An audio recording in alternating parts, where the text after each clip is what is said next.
Assalamualaikum warahmatullahi wabarakatuh. Hello guys, welcome back to my YouTube channel again.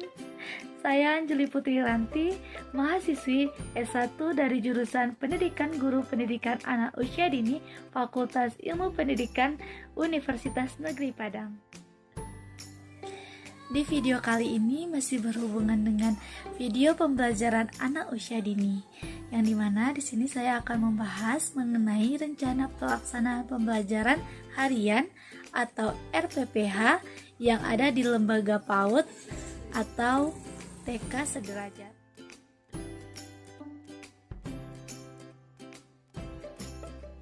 Sebelum kita membahas lebih lanjut mengenai RPPH PAUD, maka kita harus mengetahui apa sih itu RPPH.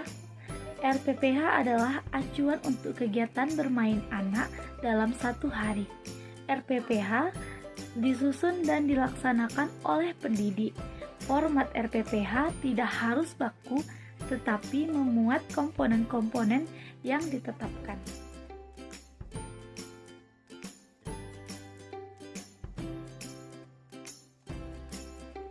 Setelah mengetahui apa itu RPPH, maka timbul pertanyaan, apakah RPPH sebelum pandemi dan setelah pandemi ini berbeda isinya?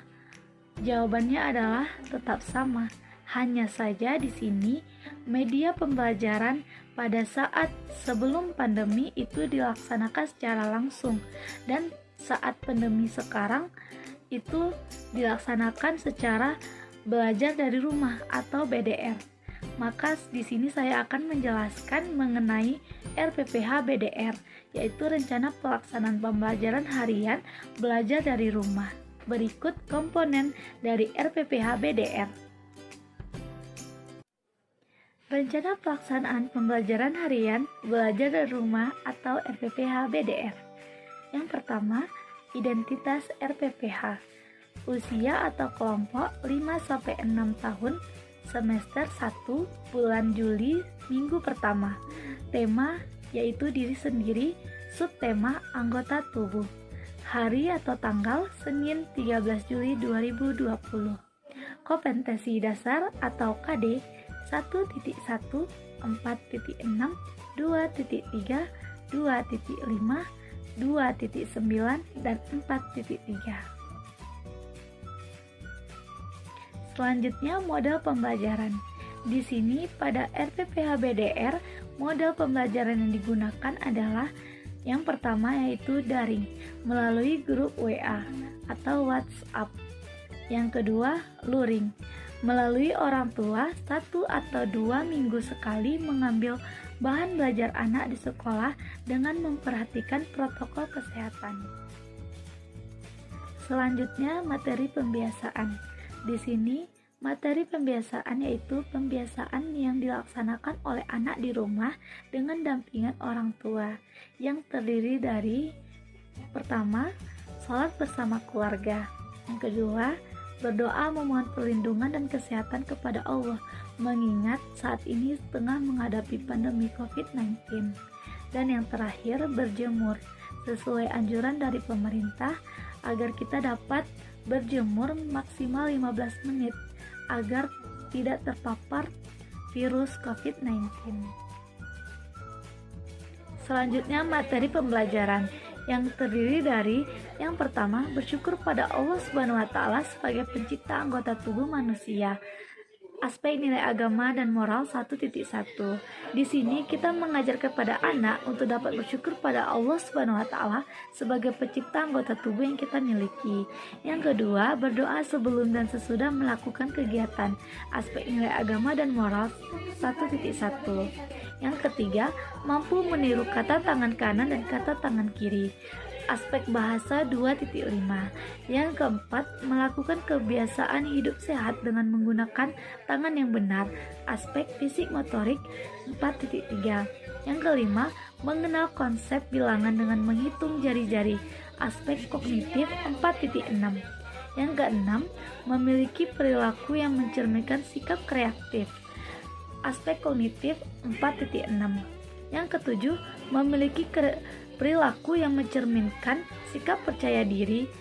Aspek sosial emosional 2.9. Yang kedelapan, membuat karya mencipta telapak tangan kanan dan kiri, aspek seni 2.9.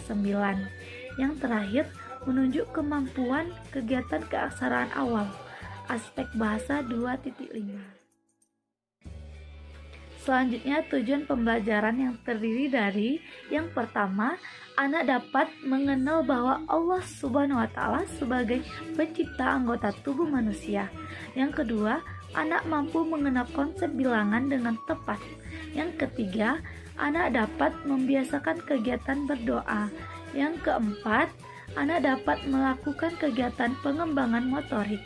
Yang kelima, anak dapat meniru kata tangan kanan dan kata tangan kiri dengan tepat. Yang keenam, anak mampu menunjukkan perilaku yang mencerminkan sikap kreatif. Yang ketujuh, anak terbiasa percaya diri. Yang kedelapan, anak dapat membuat berbagai hasil karya dan aktivitas seni.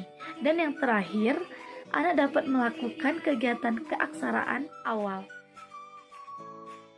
Selanjutnya, langkah-langkah kegiatan pembelajaran yang terdiri dari alat dan bahan bermain, yaitu kertas, pensil, krayon, dan telapak tangan.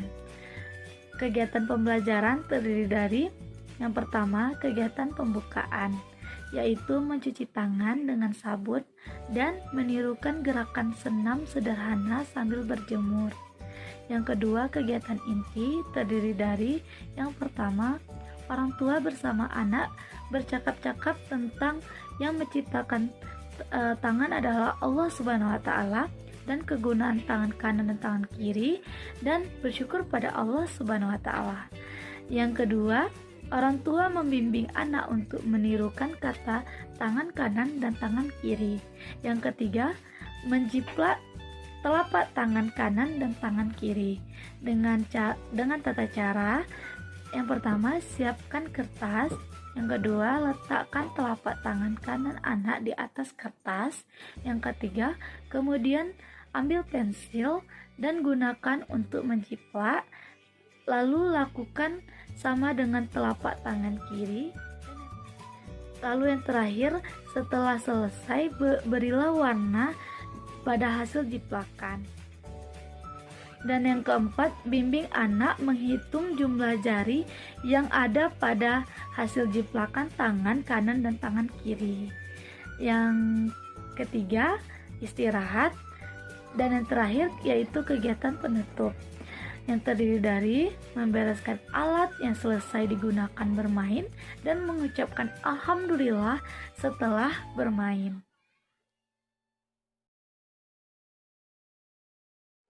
Berikut contoh kegiatan pembelajarannya.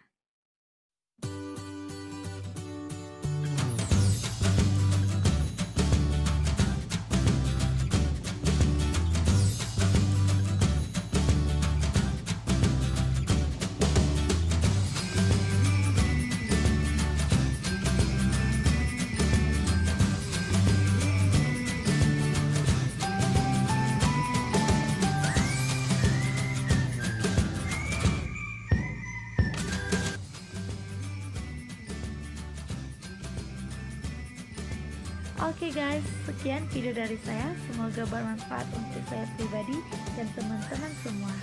Jangan lupa like, comment, subscribe, and share ke teman-teman kan semua untuk mendukung channel YouTube saya. See you next video. Bye bye.